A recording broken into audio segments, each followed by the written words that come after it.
getting started here. Uh, Good afternoon, everyone. Okay, okay. My name is Sean Freeman. I'm honored to be here speaking with Tony here and speaking to you all today. I'm a serve in a few different roles. I serve as president of the Trotwood Chamber of Commerce. My business is Sean Freeman Enterprises, a consulting business where I really work to help small businesses scale, especially here in the Dayton region. Also serve on the Allwood Friends and Family Board, the Conscious Connect, and a couple others in different capacities. Um, but today, as I said, I have the privilege of sitting down for a fireside chat with someone who embodies, my same spirit of innovation, community, and perseverance. Um, Tony Clark is a Dayton-based entrepreneur, best known as the owner of DK Effect, Gionino's, or DK Effect. How many people familiar with DK Effect? Everything. Okay, all right. We got you guys have some places to go for after startup week is ended. Gionino's. Anyone ever had Gionino's pizza? Okay, all right. And has anybody ever been to Kai Nine? All right, all right. Also, he's also a new owner of Kai Nine as of May. Year and a half. Year and a half ago, so last May. So really kind of digging in, but all these, extend to his footprint in the food and hospitality industry. Across these ventures, Tony has built spaces where people connect over games, culture, and great food, while also fueling local economy growth. His businesses are more than just establishments; they're part of the fabric here in Dayton. Beyond entrepreneurship, Tony is a mentor, a leader, and an advocate for community-driven business. His journey offers invaluable lessons in resilience, creativity, and what it means to grow while also giving back.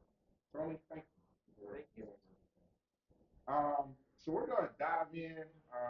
We don't have a ton of time for as much as he offers. We want to dive in here first. What inspired your first step into entrepreneurship, and did you ever see yourself owning multiple businesses at once? Yeah, as I was growing up, a lot of kids want to be baseball players or something like that. I always knew I wanted to own businesses.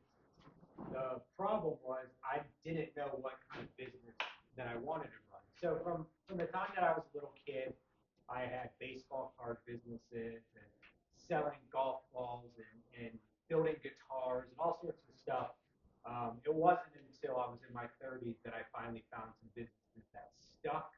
So I didn't have a specific plan to get into the restaurant business. That just sort of fell to me based on my experience and sort of the market conditions of Dayton back when I moved to Dayton from the Akron area. And what did that first year look like in terms of sacrifices, hours worked? I'm sure it was a lot. So are you asking the first year that I started a business or when I left a career to work for myself?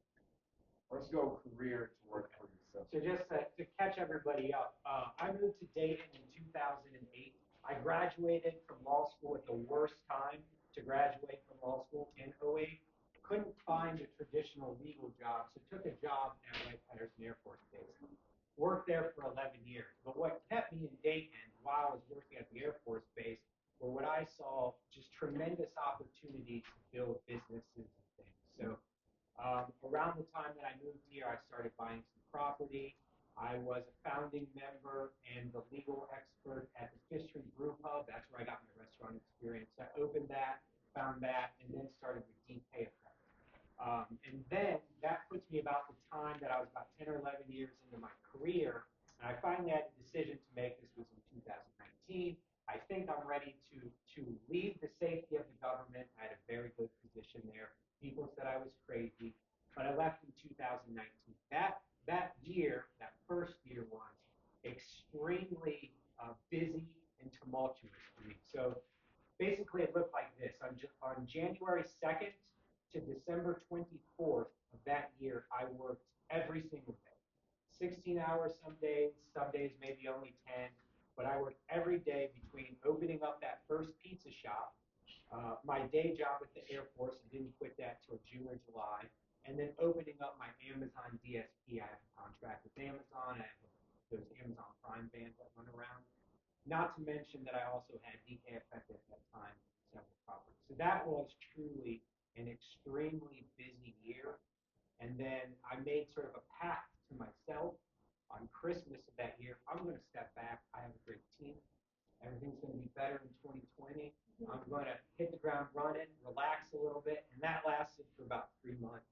And then in 2020, it started all over again because when COVID happened, pizza shop exploded. I was back in the pizza shop working. My Amazon contract, we went from 30 routes a day, 35 routes a day, up to 80 routes a day. So 2020 was another really busy year. So that first year for sure, and then part of that second year was a lot of sacrifice time. But now I'm sort of living that rewards. I get I get a lot of balance, a lot of freedom to do stuff like this now. So it was a sacrifice there for me. How did you know when it was time to open up, your second and eventually kind of merge into the whole? Yeah, so I have, along with the things that he mentioned, I also have a deli up in Finley. I have some other things going on. And what I found is when my mind gets sort of bored, I start looking for new opportunities. I'm less of an operator and more of somebody that opens, finds the talent, trains the talent, empowers the talent, they run it, and now I'm on to the next. So what had happened, if I can back up a little bit, beginning of 2020, where I thought, okay, everything's good. I'm going to step back. That's when I started to look for opportunities to grow either my pizza shop or some other opportunity that arose. In that first few months in 2020, I found this deli in Finley. It's a perfect fit for my type of strategy. It was a high revenue business that was failing because of terrible cost control. So something I could get in and fix fairly easily. Well, I signed that contract to purchase right before COVID shut down. Probably wouldn't have bought it had it happened if the shutdowns happened sooner, but I bought it, and then that, of course, worked out. But to answer your specific question, for me, it's just when something gets stabilized and I'm at a point where now I'm getting antsy, I'm getting bored, then I start looking for new opportunities, whether that's buying a new business, like I did with Tie Nine last year, or expanding my pizza shop to now 7 of them, 4 in Dayton, 3 in Columbus. So it just depends on what opportunity presents itself. That's what I do. And certainly, if y'all have any questions, you can raise your hand or whatever. Sean doesn't have to be the only one. Yeah. So how do you find opportunities though? How do you find businesses that are for sale? I go on online brokers, the biz buy sell type things. I look at those all the time. I look at Facebook Marketplace. I look at Craigslist. I talk to people. That's a big one, just like other restaurant owners and things like that. And then if I find an opportunity, I might review 100 potential opportunities a year and pull the trigger on maybe 0 or 1 or 2.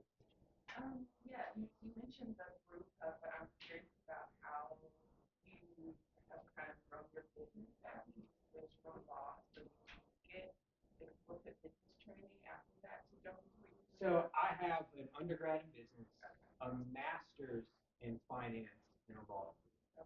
But with Brew Pub, what happened there was there's 8 of us that started it. If you haven't been, it's a co-op, it's a not-for-profit. I never made a dollar. My original role was to set up the legal formation and do all that stuff. Well, I got voted in as vice president of that, and then very quickly I was president. So I sort of just learned how to run a restaurant that way. And very naturally, because I was working a day job, I had to rely on the general manager and staff. So it's just kind of something that maybe I'm pretty good at finding and training and relying on people to that extent. But that's where I got my hands on experience.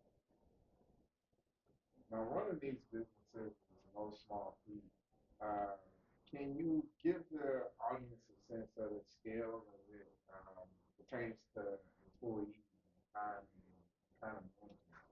Yeah, so DK Effect, that's just a small bar down on East Third Street. I have 5 to 7 employees. I don't have to do much with that. The pizza shop, so I said I have 7 of them now. On average, that's about 20 employees per pizza shop, maybe 25 in that range.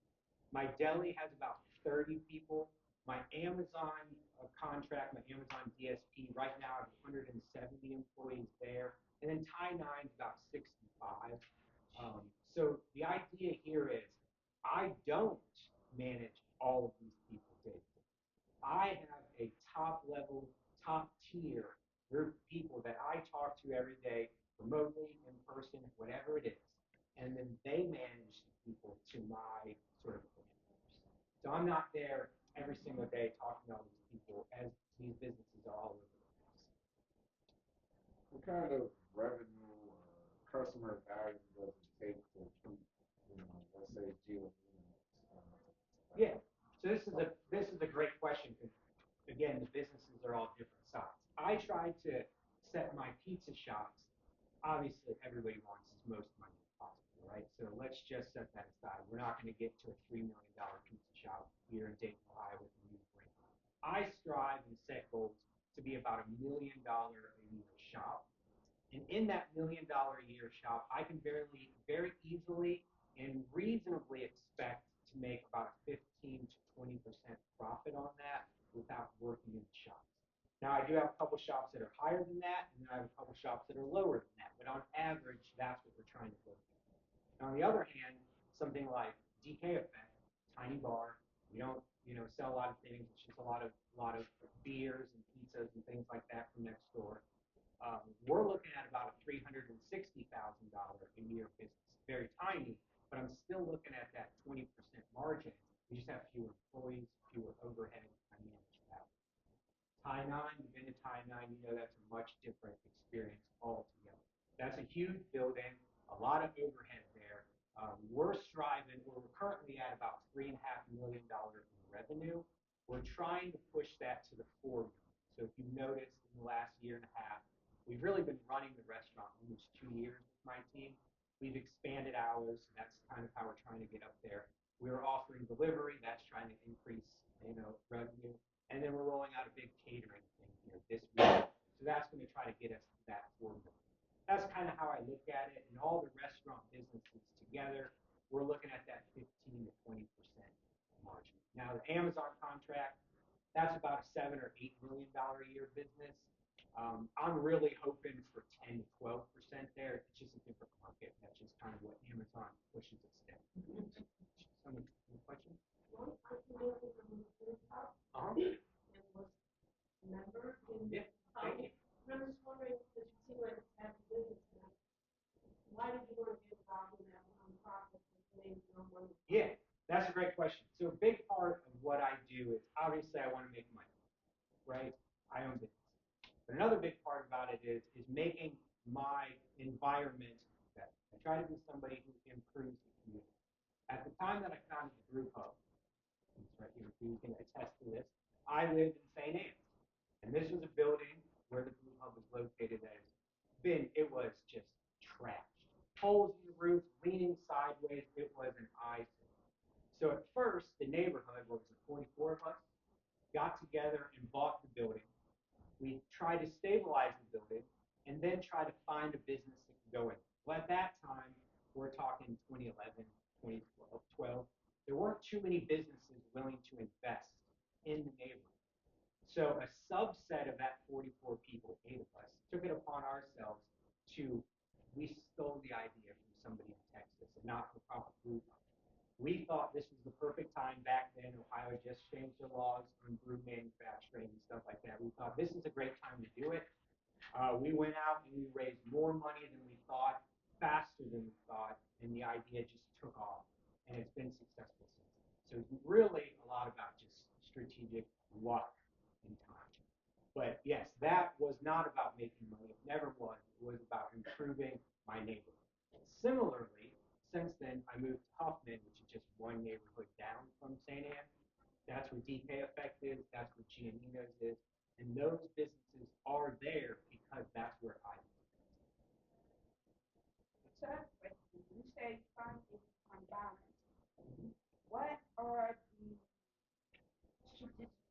you had to take so that you don't get overwhelmed all of because it's a lot. I mean, we're hearing all these employees depend on you.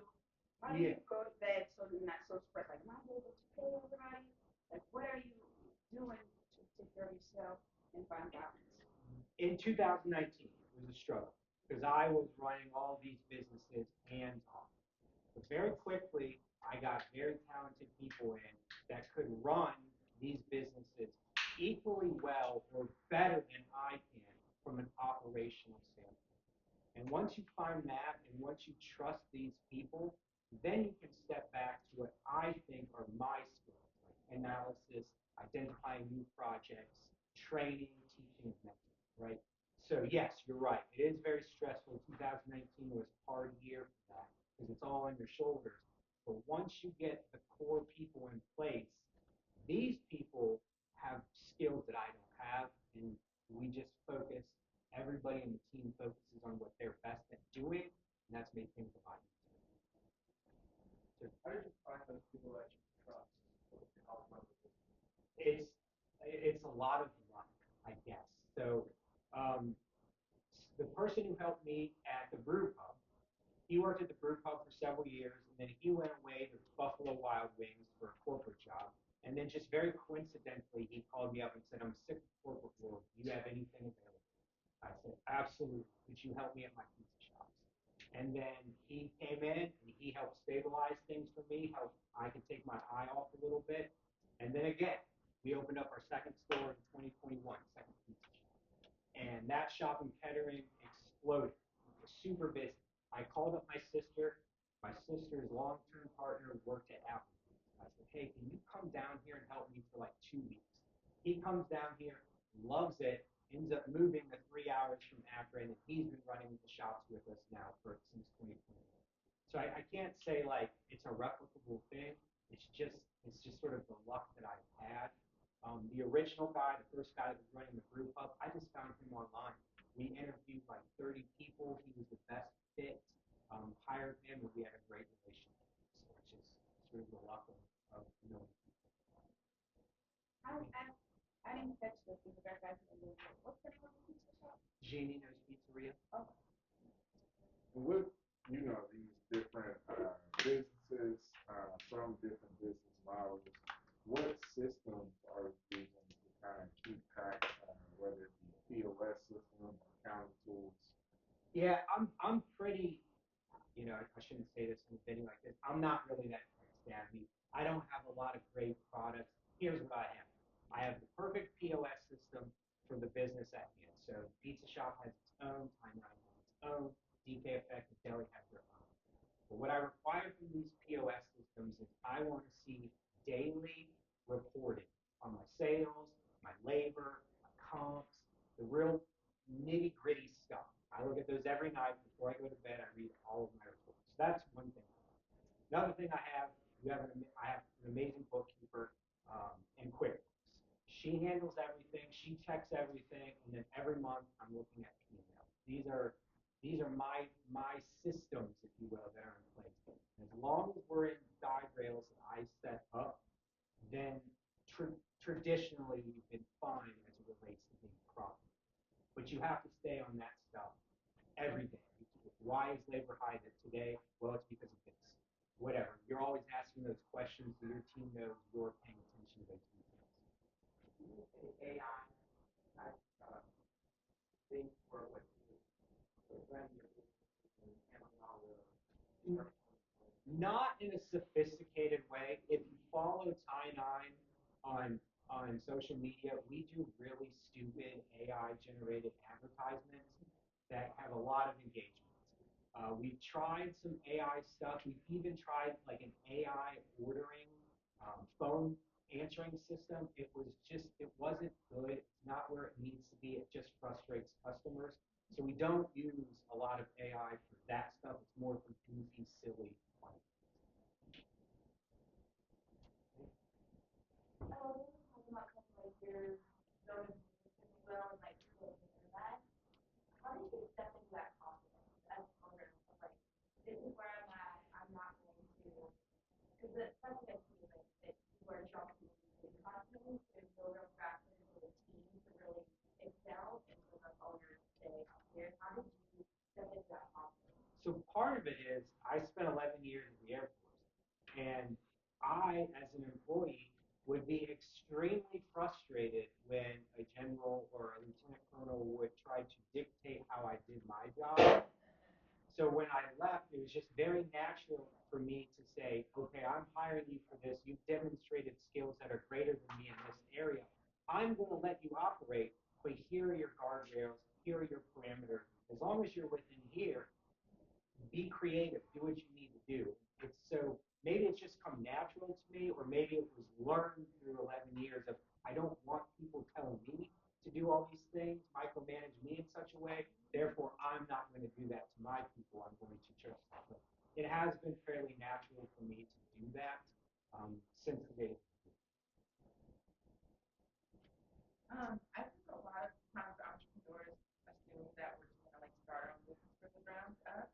So it'd be interesting to hear some of the pros and cons of like starting your own business versus taking over China, which Yeah. is not only like a very different business cuisine wise, but also it has this legacy in Dayton. So I mean, were you nervous at all taking it over?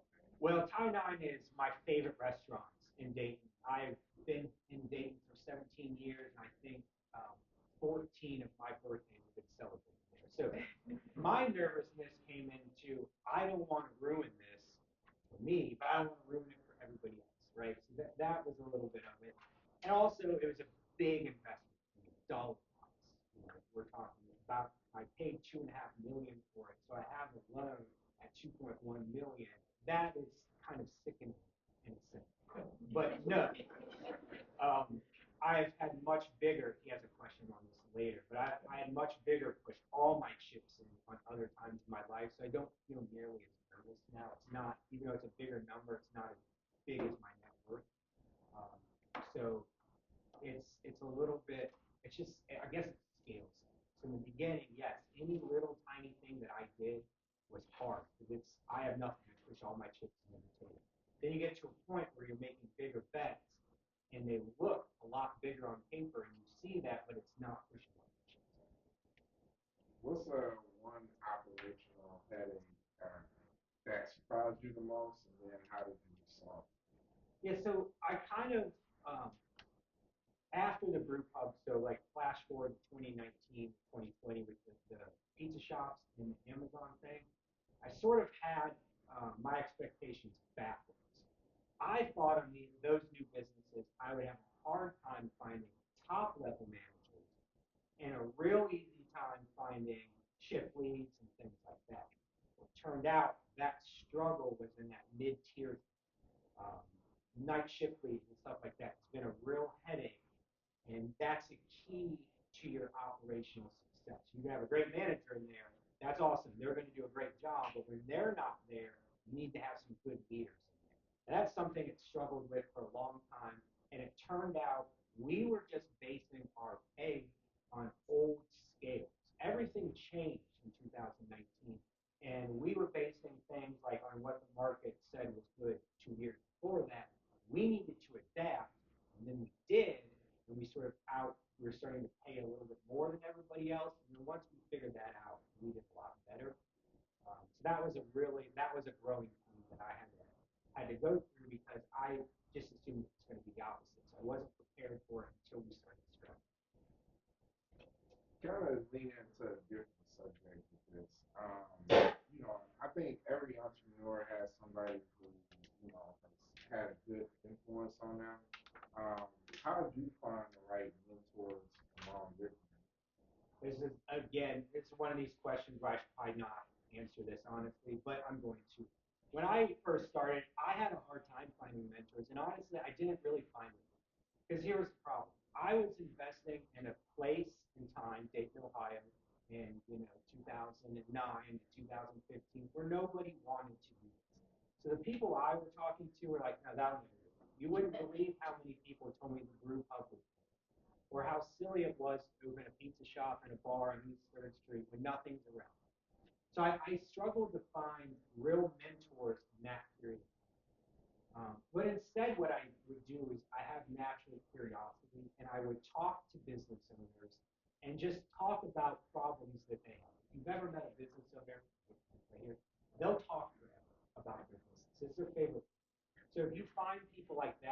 similar to what you're interested in, they will talk to you. Whether or not they're a formal mentor, that's beside the point. You can still pull nuggets of information out of that. That's what I did for a long time. Now I'm in a position where it's not so much mentors that I have, it's solid peer groups. So I have people who own other similar sized restaurants all over the country or other businesses all over the country. And we're talking about problems, whether it be micro, local problems to macro, economic issues. So in that same vein, do you have any mentees, or is it still more of the kind of? Yeah, so because of sort of my experience, I do try to mentor as many people as is reasonably possible. Time is a constraint there, right? And so it's not always the best. But yes, I do have that, and that's especially true for my employees. One of the things that we do, because I have so many of them, is I try to work with anybody that's working and going to college. That was my life. I had a full-time job. I went to college. I was 18 years old, paying for everything. And now, when I see somebody else going through that struggle, I try to remind them. I try to talk to them about, yes, student loans. They look so bad right now, but when you're a little bit older, this engineering degree is okay. So I try to work with people that work with me first. It's kind of how this relationship works. Or if they're trying to start something, then I do whatever I can for that also. What would you say your leadership style is managing, across? I've kind of hinted at this. My leadership style is it's hard for some people, and I realize this now, but um, I'm hands off. I want you to be responsible for what I tell you you're responsible for, what we agree you're responsible for, and I want you to play in that sandbox as long as you're meeting my guidelines. I want you to come up with ideas. I want you to solve problems to the extent that you can. Then come to me. When we're stuck, we'll work on it together. And some people need more hand holding than that, and that's fine. I'm not maybe the right fit for that. I need these people that are really out there wanting to solve and grow. And then if they make mistakes, as it happens, you don't get upset about that. You say, okay, you work within our framework. We had this mistake happen. All right, how do we get better? And then there's certain things, of course, if it's anything closely legal related, stuff like that, then obviously I get involved right away. Just in general about growth strategies, marketing strategies, stuff like that. You want these people that are there every day to take ownership and feel and see the growth. And then you want them to be rewarded for it. So we always offer bonuses. I always give away at least 10% of the profit pool as bonuses to the management team and the staff to help get them on board to mutual, success, right? Our goals are all. Any questions before we? Could you please comment on personal experience on must have that must be in place before you embark on a business? For instance, your working capital, cash flow needs. Yeah. Don't do this. Don't do what I did. I went all in. I did not have working capital for my first pizza shop. DK Effect is different. I have bought a bunch of properties in Dayton for like $2,000. I fixed them up. The market went up. I took out loans and I opened up DK Effect. It was successful. Everything was working. The pizza shop, I put in everything. I mean, I'm talking, I wrote checks on credit cards. I'm talking about 60. Don't do that stuff. I did. For me, it was more, I know this is going to work. I know that it's a great product. I know that this roasted chicken's the best in the world because it's my favorite. I know that it's going to be successful. And maybe that's naive, right? Like to think that. But that's what I did. So no, I did not have a bunch of must-haves. Now when I go forward, it's a different analysis. If I'm buying a business, I want it to have high revenue, but low margin, something I can fix, so I can get it on discount.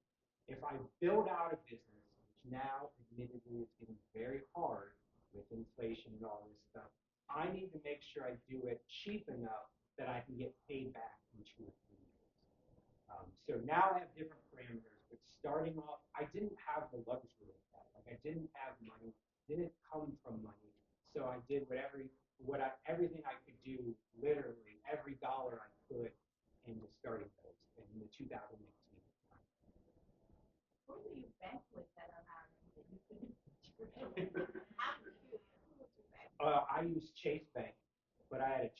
credit card, and I had a credit card with Fifth Third just for years, and that I would have like a $13,000 limit, and you would get those checks. And I never used them. I always ripped them up. At this point in time, we were over budget on the build out. I wrote a check. I was probably two of them for like 20 grand. Felt sick to my stomach. That literally, I had nothing left. No more to push to the table. Now I don't. This, I hinted at this earlier in the question about the big loan, tie nine. That's when I felt the most sick because there was no wiggle. A big number, tie nine. I have enough banked up. I could pay that off if I needed to. Back then, it really was all. I'm sorry. That's what it takes for happening. Yes, exactly. So when you purchase a business and the profit margin or whatever, what are the first few things that you look at to try to change that?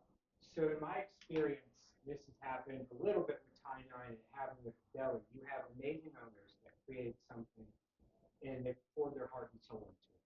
And they are extraordinary at creating recipes, building a brand, and for whatever reason, after so many years, they still have that passion, but they let slip cost controls. So in both instances, it was really bad with the deli I thought. You just see the cost of goods rising. The deli, when I purchased it, their cost of goods was about 69%. To put that in perspective, we shoot for 25 to 35 is generally what we're looking at.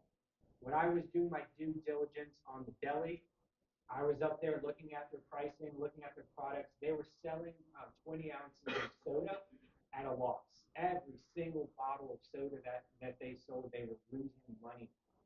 So the first thing I did, I put in a fountain drink machine. Just something that simple, and all of a sudden we started to get to cash flow positive. Just that. But I had gone through the P&Ls and the tax returns to identify areas that I thought were bad, in this case, cost of goods, and went in there and attacked.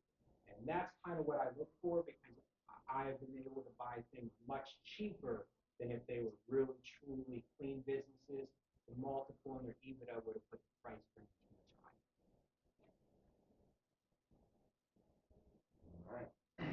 All right. Your businesses are gathering stages, you know. Why is and even you know, I think your work as we talked about um, working to develop the parking garage attached to the convention center, you know, into convert that into a racetrack and really trying to bring more flow to the Oregon district. Why is creating community hubs? Why is that important?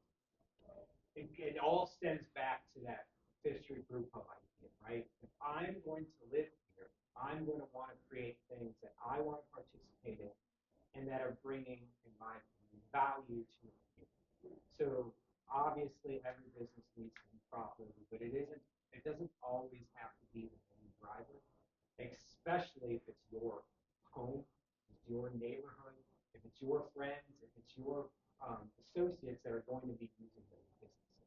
So I think that's why it sort of naturally happened that way.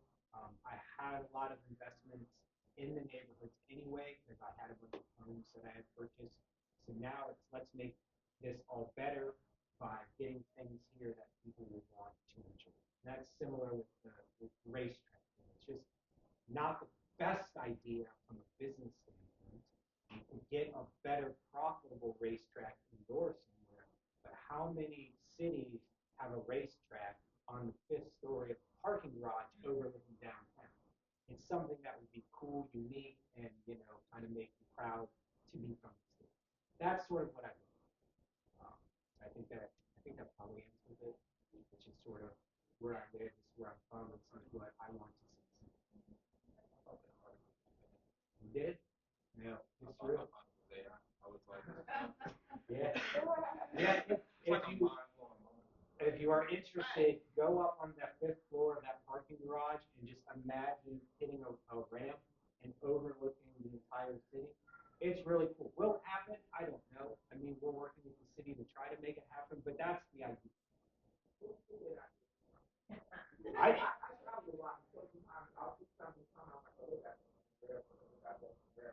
That wasn't my idea. The collaboratory, Peter Megendorf, is his idea. He's been trying to get this idea implemented for 7 years. When I purchased High Nine, now I have, even more interest in it. And he has made some room at the head. He had made some headway with the city. So I said, let's take a final stab at this. And if they say no, they say no. But so far they haven't said no. And we've been pushing. We've worked with some contractors. We have it all priced out. We know what we can do. Just kind of got to get approval to use the space.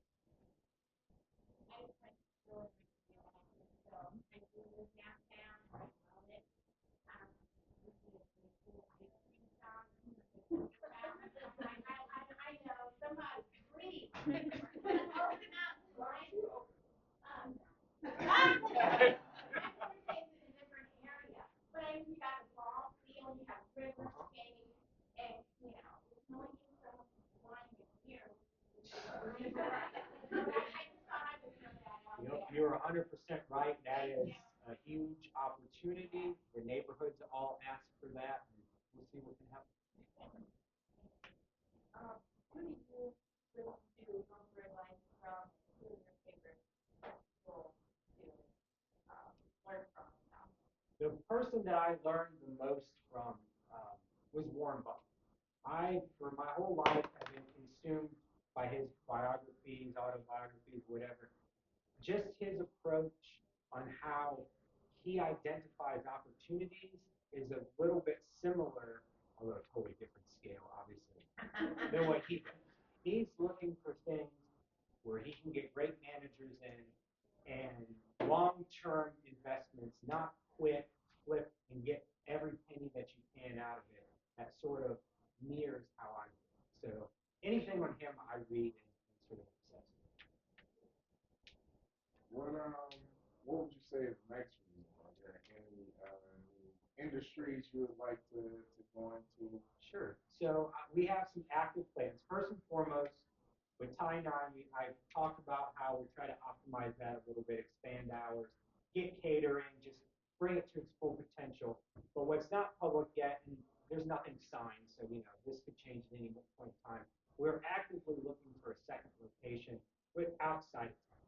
We have worked with the city. We've sort of identified where our customer base resides. And we think if we go south of town, like think Westchester or something like that, we'd still have brand recognition, but we wouldn't cannibalize a lot of the customers. So that's one thing that we're working actively on. We're looking at locations. We put on LOIs in a few spots, but nothing's been signed. Another thing we're actively working is at on East 3rd Street, 1807 East 3rd Street. I own my last commercial property that I need to remodel. So right now there are plans for another bar and a coffee shop, and then another board game place and a bar, and then in the middle of it, plans aren't approved yet, but in the works for an ice cream. So in between those two would be a little spot. Nothing; those aren't all approved yet, but we are actively working that in 3 stages, and we'll see where that goes. You probably have some connections, sure you have a lot. And you try to write downtown. Any whispers of grocery stores? I don't know anything about that. Sorry. Will the ice cream shop have a ball? No. No, to be honest with you, my stepson, he's 10 years old. His dream for like 5 years has been to own an ice cream store. He has the whole thing laid out in his head. He has all the flavors, but his dad's a little bit of alcohol. He does not want any alcohol. He's made it all up, and so to the extent that we can make that happen for him. So would that be his business then? He wants it. It will be run by his mom. His mom will own it, but he will have all the input in it. His name, Andrew's Ice Cream. That's what he wants to call it. He has the characters. He has the logo. He has all that created. So it's a long process. Things with the city have been very hard. For all your help. And he saved me a lot this year. And to the extent that it happens, soon, that'd be great. But we're working. I didn't hear how old say the son is, but about the grocery store, the girl who has the bar upstairs on the first floor, she's opening a grocery here on the 14th, somewhere in this building. So there will be some kind of grocery. You can talk to somebody upstairs when you first come in and register. That's the coffee shop thing. You know what I'm talking about? Okay, how old is your son? He's just turned 10. What a vision. He's getting it from you, right? He's yeah. Yeah, another co-op. I came in here late. What is your name? Sorry. I'm Tony Clark. Tony Clark. When you think about legacy, you know, and all that you do, what type of impact would you like to leave on the world? Yeah, the answer to this question isn't exactly answering your question. I don't really have a vision necessarily for my legacy as it relates to Dayton, Ohio. Obviously, everybody wants to be known for something good and doing the best that they can and everything. But what I am trying to do is build a legacy within my family to help get like my family out of poverty and grow that way. So it's a little bit like I'm worried more about my sisters, my nieces and nephews than what the community as a whole thinks about me. So that's why I keep building, try to get something that's set up so that if I pass away or whatever, they're taken care of, my stepsons are taken care of. Going And now we kind of officially, you know, open the floor for any questions that you might held, you know, and rolling down. The talk won't stop. So what advice do you have for entrepreneurs that are getting discouraged? Don't let, you can be discouraged. I've been discouraged many, many times. But don't let people who don't understand your vision discourage you. That's the thing that I had to get through. When I say, hey, we're going to open this co-op brew pub, that's a dumb idea. I would tell you 50 people thought it was stupid before somebody understood it. Same with detail. So yes, there are times you get discouraged, when sales aren't going right or something like that. That's when you need to knuckle down and do some real work. But if your discouragement is because people are sort of crapping on your idea, make sure that the people that are doing that are people that, maybe you trust their opinion. A lot of people don't have vision and they're gonna say ideas are bad because they just sort of lack that forward vision. Yeah. Since I've been here, I often hear that like time is the essence, and so what I'm asking is, as a young person, what words of wisdom or advice do you have for young people? I don't think I'm very good at this. When I was young, I worked a lot, and I spent a lot of time getting my education. I worked all the way through school, and then when I got out of school, I was looking for opportunities. And when I first got out, it was housing. I bought houses, I bought duplexes for very little, and I fixed them all up myself. It was, I didn't have resources to do it. I'm going to do it myself. I'm going to work. For me, though, that paid off. And then by the time now that I'm into my 40s, now I'm in my late 30s, now I have the time, the money, and still the energy and the help to do what I want. I'm not saying that all young people should do that. Maybe that's not for them, but that's what I did. So I sacrificed vacations and things all the way through my 20s and part of my 30s. Now it's all paying off. So it sounds like work hard now, play later. That's what I did. I don't know if that's good advice to give to people. That's just what I wanted to do, and it's worked out for me. I also don't want to tell people to work their life away, like enjoy yourself. Along the lines of what the young man just asked about who are in here. You mentioned being a lawyer. Yes. You commented on the power of vision. Yes.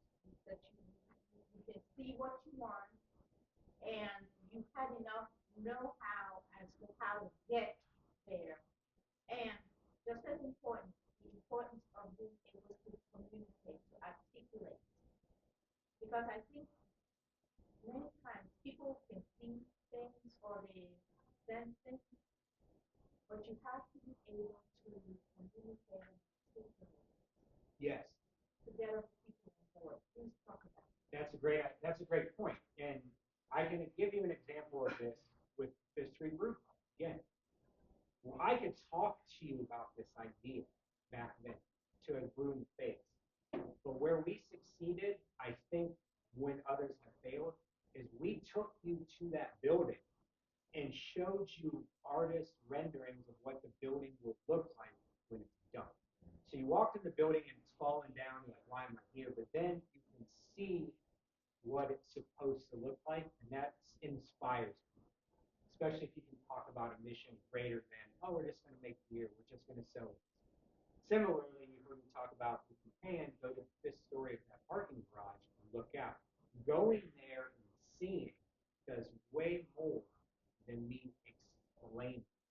And so that's what I've learned, kind of what I've done. Taken people to these sites, have pictures lined up, here's what we're trying to do.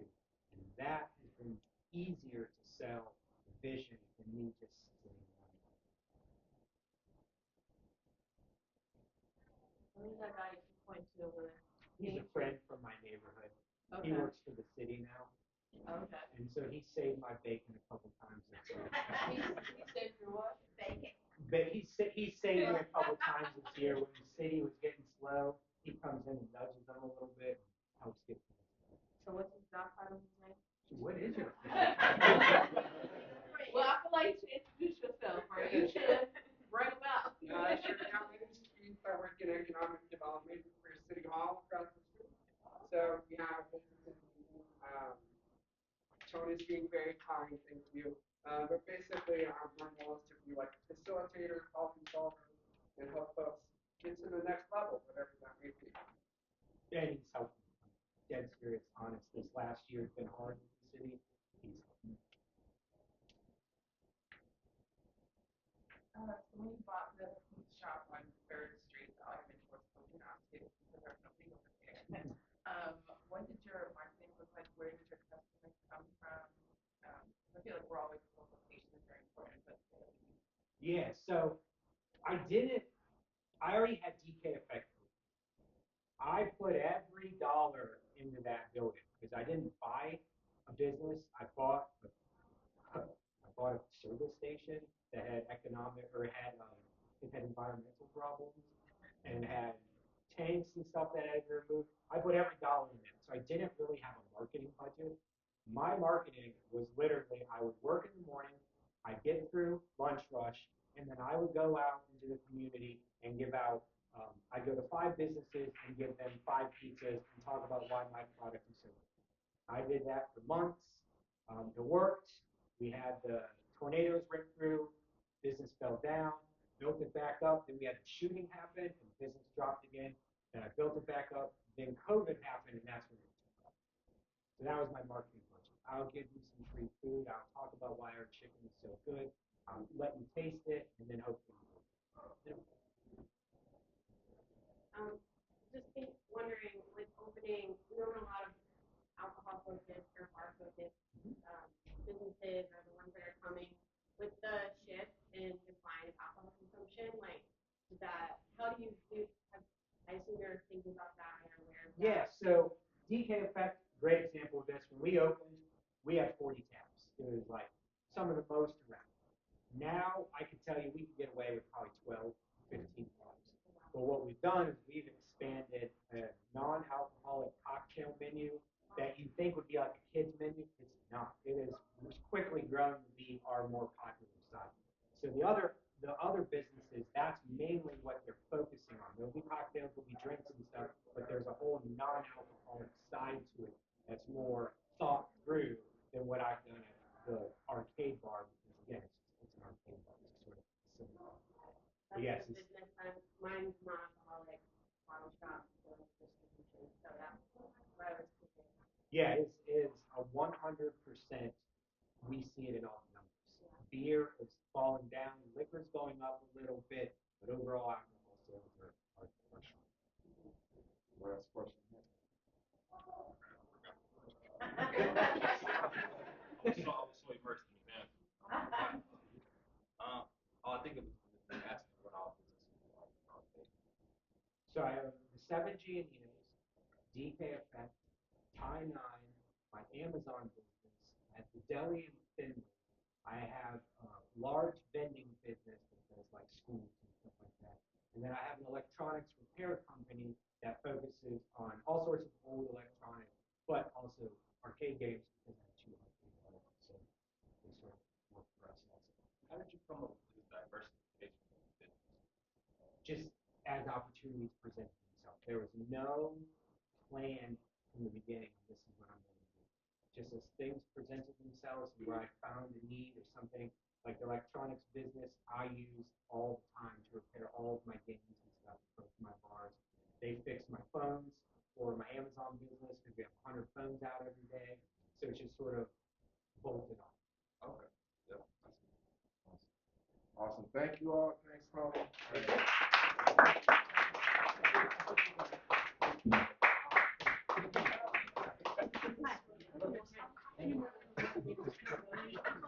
You look comfortable right there.